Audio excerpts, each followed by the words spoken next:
Now, you used the term before that you felt like a skinned rabbit. At times when you looked in the mirror.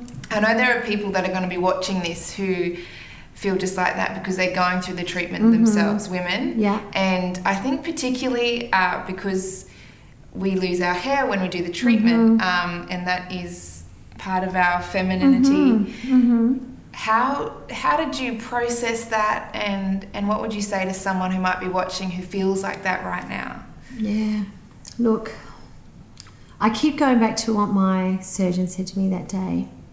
You've got to be okay with it all for a good year. Okay. You know, you've got to let go of those external things to concentrate on the internal things. And so I really did that. You know, when your hair's fallen out in clumps and, you know, it's very confronting.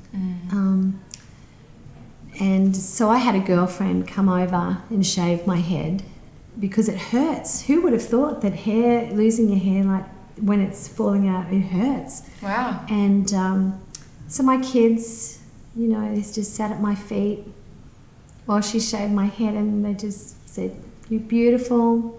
And I'm thinking, no, I really am not. But they just, you know, spoke life over me while that was happening.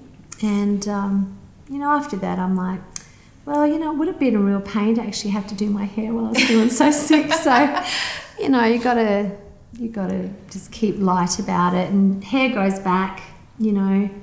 Mine's growing back. It's awesome. I've got beautiful. Some extensions in there to help it along. And, yeah, I'm just, you know, grateful. And look, to be honest, it's made me less worried about external things. You know, I don't spend as much time even thinking about those things. I'm always thinking, okay, you know, how's my heart today before God? How's my, you know, is there anyone I need to forgive? I don't want to ever have this locked up unforgiveness. And, you know, I did have some. So, you know, when you go to those deep places, you do find out things about yourself that you would love not to admit to, but now I'm like, whatever, I'm an open book, you know. And I do that, and I spend more time, you know, making sure I'm eating well and eating what I need to eat and drinking what I need to drink. And I never in the past would have spent so much time in a day just making sure my inner, my emotional, my spiritual, my physical world were good. Wow. I never would have done that. I mean, I always have been fit and I've always, you know, been pretty healthy and, you know, love the Word, I'm in the Word, but now, I don't know, it's very different, very intentional. Yeah. I'm learning to stop the world for those moments. Yeah. Just everything can wait. And actually, I refuse now to live a busy life. Yeah. I won't do it. Yeah. I'm just not going to live like that. And, you know, I've a few of my friends who I'm accountable to. I say to them, if you see me falling into those habits again, kick me up the bum and say no. Yeah. And I'll listen. Because, you know, just time with Jesus, time with your family, seeing people saved, having time for conversations like this. Yeah. You know, I want to live there. I want to write songs that have been birthed out of that. I want to lead worship that is not in a rush.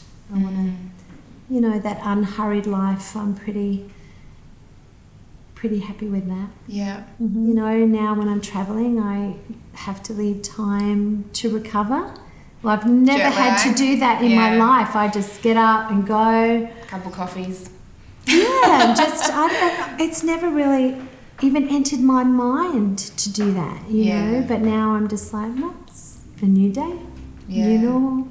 Yeah. And I'm leaving a lot more space in my day for to be interrupted. Yeah. I want to be able to be interrupted by just That's with beautiful. things.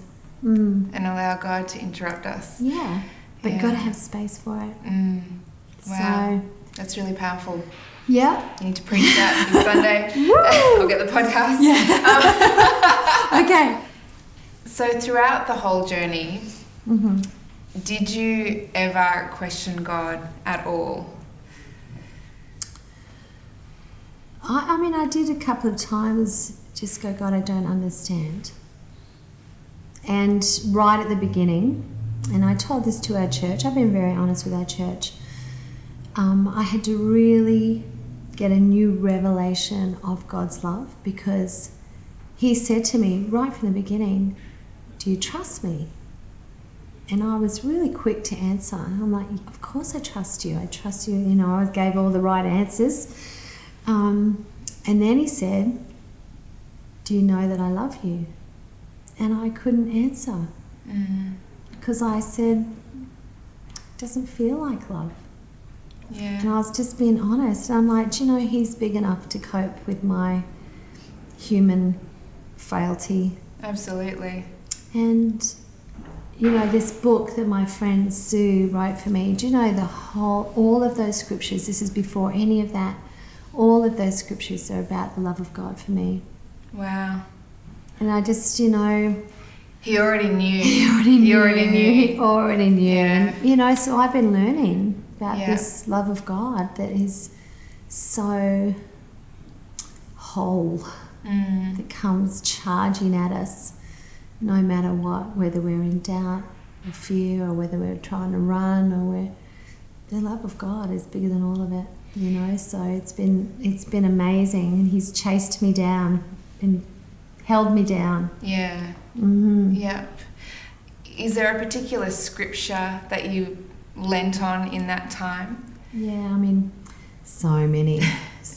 But, you know, the scripture that really held me when I got saved, I was living out of home, I was 15, and Psalm 139. Yeah. That whole psalm where it's, you know, that I'm fearfully and wonderfully made, and he's knit me together, and he knew me before any day came to pass, and that scripture has just wrecked me. That chapter has wrecked me. And then Psalm 91, which is he's my refuge, my stronghold, and, you know, I'm right at the end it says, and with long life, you know, with long life I will show him my salvation. And I'm like, God, you're so good. And I just hold on to those things. And I mean, I've got a book of scriptures that they're more important to me than water. Yeah. They're more important to me than any of that. You know, they're literally keeping me alive. Yeah. So I cling to them. Yeah.